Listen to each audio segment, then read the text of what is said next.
You know, there'll be a lot of families who actually are going to really struggle over Christmas because their children get completely overwhelmed, and it's not fun. It's not fun for those children because it is too noisy, it is too smelly, it is too peoply. Hello everyone, I'm back with another Christmas Wellbeing Wednesday, and today we have Amanda Peddle with us. Hello! Great minds, look! I love your hat. I know. Mine is hiding fruits. Is yours hiding anything? Mine is hiding last week of Christmas term hair and grey. This is part of our self-care advent calendar. Yep. Have you got an advent calendar this year? I haven't. Do you know, I bought my mum one. I don't always have one. I get my daughter one and I get my mum one, but I haven't got one this year, no. Someone had a cheese advent calendar, all teeny tiny round with wax on. I think I'd have liked a cheese or something with smellies in. So not so much sweets. Yeah. I can have sweets anytime. It's like extra I have chocolate every day anyway. Yeah. So I know that quite a lot of our young people might recognise your face, but can you tell us a little bit about who you are and what you do? I do a number of things. So my name's Amanda Peddle, and my title, if you like, if you have to have one, is Specialist Support Practitioner. So I specialise in targeted support work. So children and families who are struggling, you know, they're struggling to engage for whatever reason, maybe at school, maybe in the community, maybe within the families, and they're not necessarily open to a universal service, then schools and private firms will pay me to do targeted systemic work with the family. So that might be, I might work with the whole family, might work with a young person, I might work with the school and the young person. It's really down to every child's individual need. And the other side of what I do is the TAMS Journey projects. Love it. Yeah, I teach children brain science. So that's part of my targeted work, is to share a program with children and young people and families that teaches them the science behind feelings and emotions. That sounds to me quite high, like, oh my gosh, brain science, isn't that what you do at university? Can a young person understand their brain?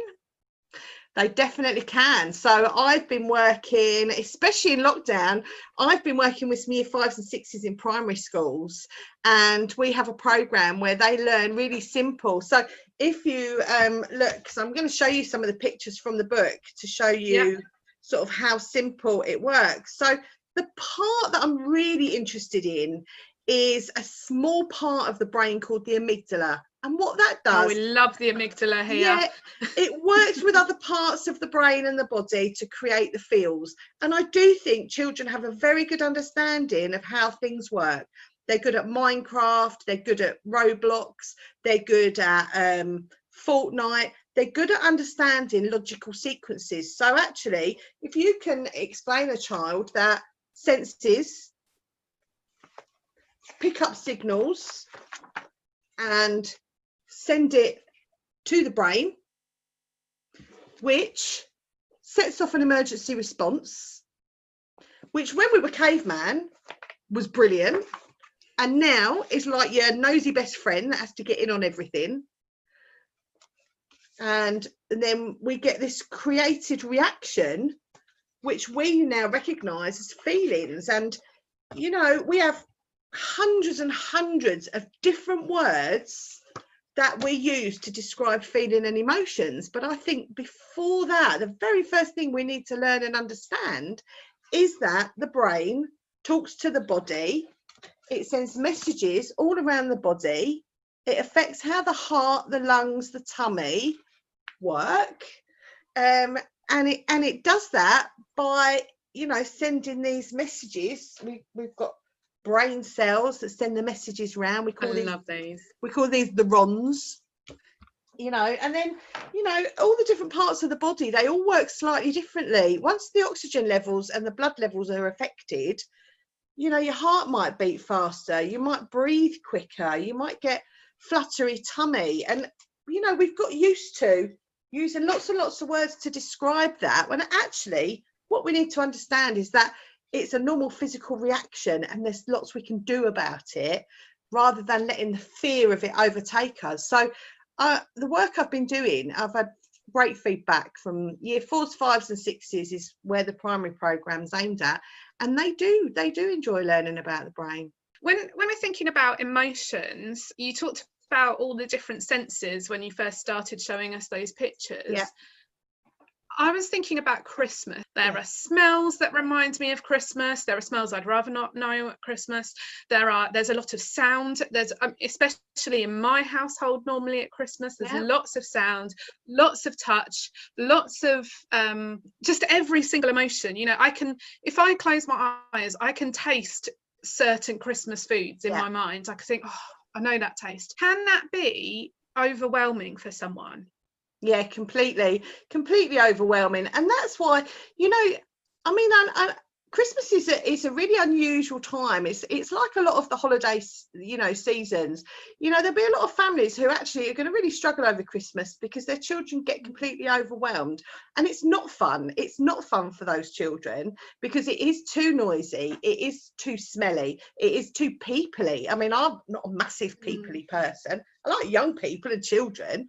You know, I find some grown-ups a bit difficult. Don't really want to be around loads of people at Christmas. Like you say, the smells, the noises, the body's interpreting that all the time. And when there is such a lot to interpret, that's when mistakes are made, and then the body sends this response out that can make us feel a little bit rubbish, actually, if we're not aware of what it is, and can make some of those emotions a bit too strong. I often, and I don't think this is just to do with the amount of food that I consume on Christmas Day, but I often feel really tired the next day. Like I can't, like almost like it's been an overwhelming experience and too much. Is that normal to feel tired after something like that much emotional absolutely. Because what happens is we have chemicals that are released to help the body to cope and to manage these emotions. And when we calm down and those chemicals die back, we can feel shattered. Also, we use up a lot of extra energy keeping up with our brain processing, keeping up with everything that's going on. So it's like if you've been really upset one day, you know, we have adrenaline and noradrenaline. So we've got this adrenaline plushy, and you know, adrenaline can give us lots of energy, but when it dies back, it can make us feel absolutely shattered. So that's similar to, I mean, not saying that I have a panic attack at Christmas at all, but that's similar to what happens when in a panic attack, isn't it? We have a lot of adrenaline, and then perhaps after we've had a panic attack, all we want to do is sleep. Yeah. And it's that ties back to, you know, cavemen, they used that rush of adrenaline to hunt and to find food. And when it was finished, they rested. You know, they didn't have the same times of the day as us. You know, they worked on their emotional response. And that's not appropriate now. We don't need to go out and hunt food, you know. But I don't know, at Christmas. Yeah, it can feel a bit like that. But we still use all the same processes, so evolutionary psychology. You know, it is really, really interesting because we do still use such a lot of that, and we're not aware that we use it. But what we've done is, because in the last 150,000 years, when language has been created, we have developed words now that represent 30 plus million years of behaviour. You know, and for every single one of us, it's different. So your idea of angry would be different to my idea of angry. You know, that it's such an individual thing, and that's why I think it's so important that we understand the body context of it. You know, where it comes from. It's safe to say, I think, that it has been a fairly emotionally charged year. We've had a lot of things happening, obviously, with the pandemic, but also there's been a lot of other things. We've seen the riots, or the protests, should I say. We've seen a lot going on in America, which, if I'm honest, I can't get my head around and don't understand. We've seen, we've had Love Island, you know, they managed to do Love Island and I'm a Celebrity. But there's been lots of things. And then obviously on top of that, we've had Brexit, we've had very changing restrictions. School has been very different. It's been quite an emotionally charged year. what kind of emotions, when we come to Christmas, I think often we feel excited. We've got no school, we've got presents coming, we've got time to just do whatever we want. On the other hand, we might feel worried because actually maybe we don't have a lot to look forward to at Christmas. Is there an emotion that we should feel for Christmas coming, or is it something different? Well, I do an exercise with my young people that we base around a Christmas tree, and we call it a real Christmas tree. So real emotions are for life, and that's where the real comes from. And what we put on our Christmas tree is different coloured baubles to represent the many different varied emotions we feel over Christmas. The presents under the tree to think about what we have now, and then the roots or a base to look at what works for us. And what I always say to children, it's really important, is Christmas incorporates all emotions. And I think people forget that that's okay. That's how we're built. It's okay to feel happy when you maybe open a present, and then half an hour later to feel flat, irritated with your brother, annoyed because mum's going to make you eat Brussels. This is part of our normal daily life, and a wide range of emotions are normal, and it's really being kind to yourself. I think sometimes we're not very good at saying, well, it's Christmas Day but I'm in a really bad mood. But why is that not okay?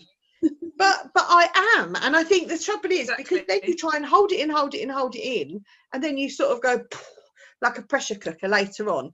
So I think we need to be a lot better at saying, this feels really flat. I shall be very sad this year at Christmas because I won't be able to spend time with some of my family. And I've planned for that. I've planned to have a quiet day because I know that at some point I might have a little cry because I'm not cuddling up to my nan or my mum.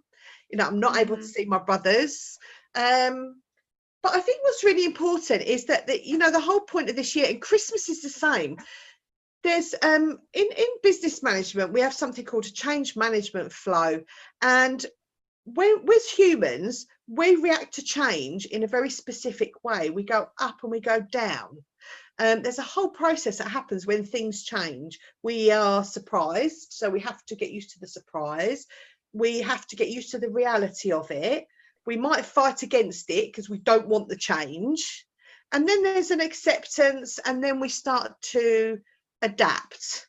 Okay. The trouble with this year is that we might have 2 or 3 big changes in a year.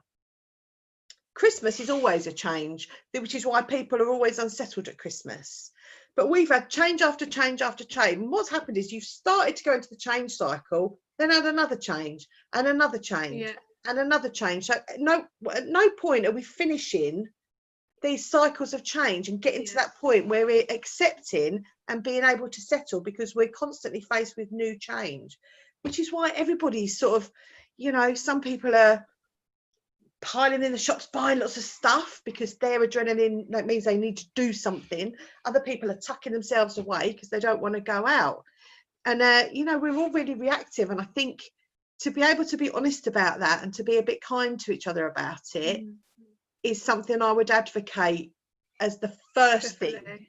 I think I always have used the time in between Christmas and New Year, Crimbo Limbo, to reflect. That's my reflecting time. I'm pragmatic, so I need time to reflect and then time to act. And I use that time. And I think one of the things that we would teach in school when we think about emotions is the word aid.